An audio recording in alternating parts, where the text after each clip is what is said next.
Robert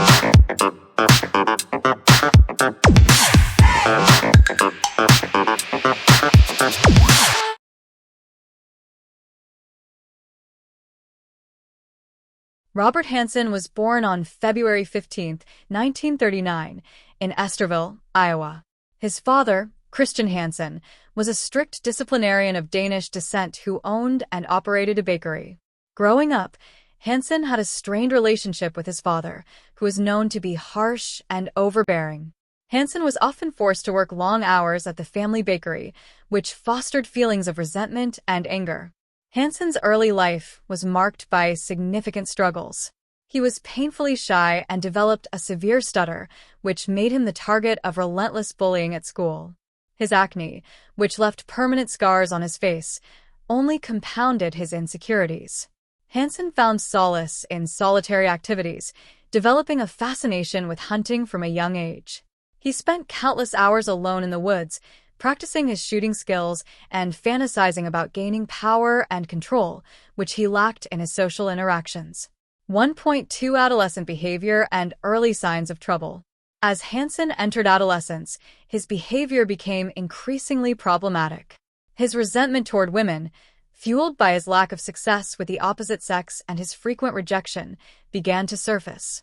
He harbored deep fantasies of revenge against those who had belittled or ignored him. Hansen's fascination with hunting animals gradually morphed into darker desires. By the time he reached his late teens, Hansen had started engaging in petty crimes.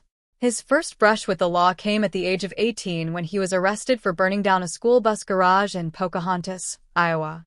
This act of arson was his way of retaliating against those who had wronged him in high school. He was sentenced to serve 20 months in a reformatory, where he underwent psychiatric evaluation and was diagnosed with a variety of mental disorders, including a severe inferiority complex and bipolar disorder. Part 2. Life in Alaska and the Emergence of a Killer. 2.1 Relocation to Alaska and the Illusion of Normalcy. After serving his sentence, Hansen moved to Alaska in the late 1960s. He hoped that the remote and rugged environment would provide him with a fresh start. Hansen settled in Anchorage, where he married and had 2 children. Outwardly, Hansen appeared to be a hardworking and devoted family man. He opened a small bakery which became popular among locals, earning him the nickname the Butcher Baker. Hansen's interest in hunting flourished in Alaska, where he spent much of his free time tracking and hunting wild game. He even set several local hunting records, earning a reputation as a skilled marksman. This obsession with hunting, however, would soon take a sinister turn. 2.2 The dark desires take over. Despite his seemingly stable life, Hansen's dark fantasies persisted. He began frequenting the red light district of Anchorage, picking up sex workers and strippers. His interactions with these women started benignly, but over time, his behavior became increasingly violent. Hansen began abducting women, taking them to his secluded cabin in the Nick River area. There, he would torture and rape them, fulfilling his long-held fantasies of dominance and control. Part 3. The Hunt and Murders. 3.1 Modus operandi and pattern of crimes. Hansen's modus operandi was chillingly methodical. He would lure women into his car under the guise of paying them for sex. Once inside, he would pull a gun and handcuff them, taking them to his home, where he would sexually assault them. Hansen's ultimate thrill, however, came from the hunt. After assaulting his victims, he would fly them in his private plane to a remote area in the Alaskan wilderness. There, he would release them, giving them a false sense of hope. As they ran for their lives, Hansen would track them with his rifle, hunting them like wild animals. It is estimated that Hansen murdered at least 17 women in this manner, burying their bodies in shallow graves across the Alaskan wilderness. He kept souvenirs of his victims, such as jewelry, as trophies of his kills, and marked the locations of his burial sites on a detailed map. 3.2 Victims and the psychological terror. Hansen's victims were primarily vulnerable women, often sex workers or strippers, whom he viewed as less than human. His psychological manipulation and physical cruelty were terrifying. Survivors of Hansen's attacks recounted how he would play mind games with them, giving them a false sense of security before unleashing his fury. The terror these women faced, knowing they were being hunted, is unimaginable. One of his most notable victims was Cindy Paulson, a 17-year-old who managed to escape Hansen's clutches. Paulson's brave decision to report her ordeal to the police provided crucial information that eventually led to Hansen's capture. Part 4. The Investigation and Capture. 4.1 Law enforcement efforts and breakthrough. Hansen's crimes went largely undetected for years due to the transient nature of his victims and the vast, remote wilderness of Alaska. However, the discovery of several bodies and reports of missing women eventually caught the attention of law enforcement. The Anchorage Police Department, with assistance from the FBI, began investigating the pattern of disappearances. The breakthrough came in 1983 when Cindy Paulson escaped from Hansen and went straight to the police. Paulson provided a detailed description of Hansen, his plane, and his cabin. Despite her testimony, Hansen, who was well known in the community and had no prior convictions for violent crimes, was initially dismissed as a suspect. However, the police remained suspicious and began to build a case against him. For .2 surveillance, search warrant, and arrest. Authorities placed Hansen under surveillance, gathering evidence to link him to the murders.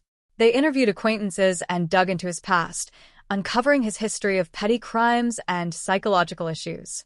In 1984, police obtained a search warrant for Hansen's home, vehicles, and plane.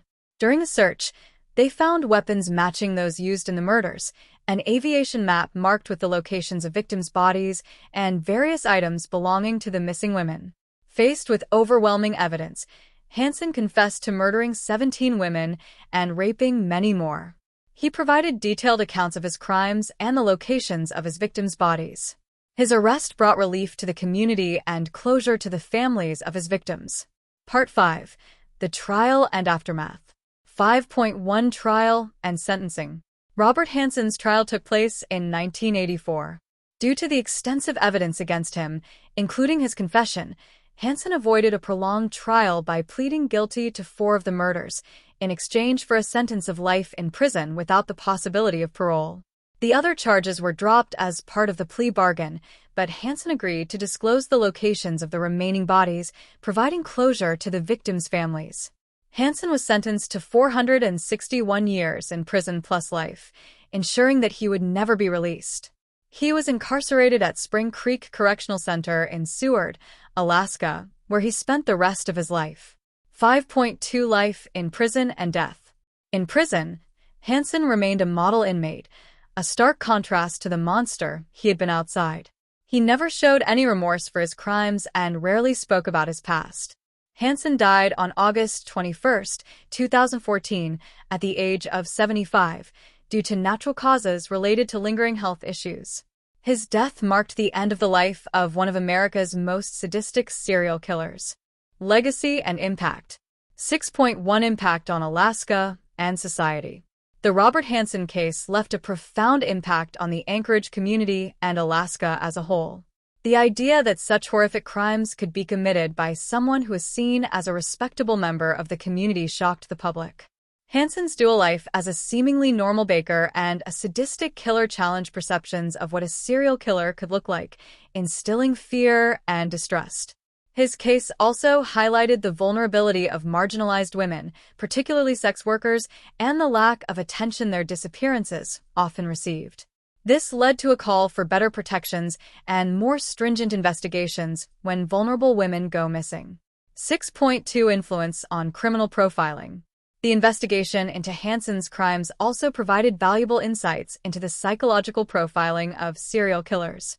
Hansen's case became a significant example of how individuals with severe personality disorders and a history of abuse can develop into dangerous predators. His methodical approach, ability to blend into society, and manipulation skills were studied in criminal psychology courses and by law enforcement agencies to improve future profiling and investigative techniques. 6.3 Cultural Impact. The story of Robert Hansen has been the subject of numerous documentaries, books, and even a feature film titled The Frozen Ground, released in 2013, starring John Cusack as Robert Hansen and Nicolas Cage as the detective who helped bring him to justice. These portrayals have helped keep the memory of Hansen's crimes alive, serving as a grim reminder of the darkness that can lurk beneath the surface of everyday life. Part 7. Remembering the Victims. 7.1 Names and Stories of the Victims. While Hansen's story is one of horror and cruelty, it is essential to remember the victims who suffered at his hands. Hansen preyed on vulnerable young women, exploiting their circumstances.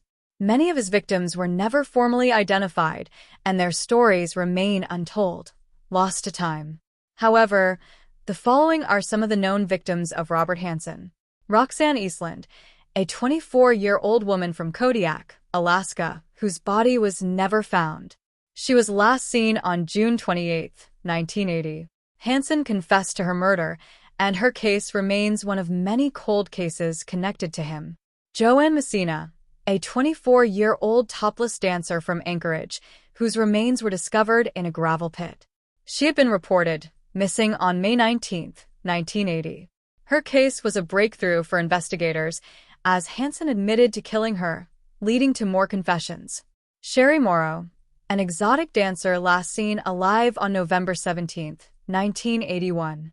Her body was found a year later in a shallow grave by the Nick River. Morrow's murder displayed Hansen's signature style, blindfolding the victim, releasing her, and then hunting her down.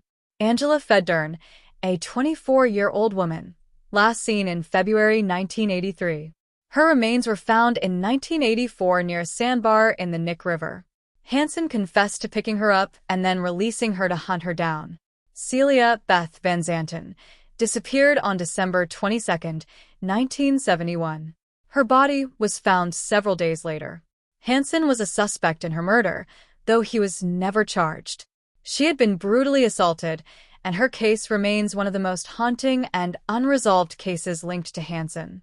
Eklutna Annie, an unidentified young woman found in 1980 near Eklutna Lake. Dubbed Eklutna Annie by investigators, she was believed to be Hansen's first known victim. Her true identity remains a mystery, and she is remembered by this nickname. Sue Luna, a 23-year-old topless dancer whose body was found near Horseshoe Lake. Hansen confessed to her murder, detailing how he had abducted, assaulted, and hunted her before shooting her. These women, and the many others whose names we may never know, deserve to be remembered not just as victims of a serial killer, but as individuals with lives, hopes, and dreams that were tragically cut short. 7.2 Efforts to remember and honor victims. Efforts have been made to honor the victims of Robert Hansen. Memorials and remembrances are held, and organizations working to protect vulnerable women use Hansen's case as a reminder of the importance of vigilance and care. The courage of survivors like Cindy Paulson, who risked everything to escape and bring Hansen to justice, is also celebrated, highlighting the strength of those who endure unimaginable horrors. Conclusion. The case of Robert Hansen, the butcher baker, remains one of the most disturbing in American history. His ability to lead a double life, committing heinous crimes while maintaining a facade of normalcy, serves as a stark reminder of the potential for darkness within the human psyche. Hansen's story is not only a tale of horror, but also a testament to the resilience of the human spirit and the relentless pursuit of justice by those dedicated to uncovering the truth. Through understanding and recounting these stories, we not only pay respect to the victims, but also shine a light on the importance of vigilance, awareness, and the protection of those who are most vulnerable. Hansen's capture and the justice served to bring a measure of closure to a terrifying chapter in Alaskan history, reminding us that even in the darkest of times, the pursuit of truth and justice prevails. Thank you for joining us on this deep dive into the chilling story of Robert Hansen, the butcher baker of Alaska.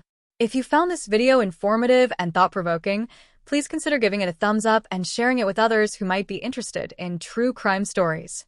Don't forget to subscribe to Peaceful Stories for more in-depth explorations of true crime, mysterious cases, and historical events. Hit the notification bell so you never miss an update. Let us know your thoughts in the comments below and suggest any cases you'd like us to cover next. Remember to stay safe, stay curious, and always look out for one another. Thank you, and until next time, take care.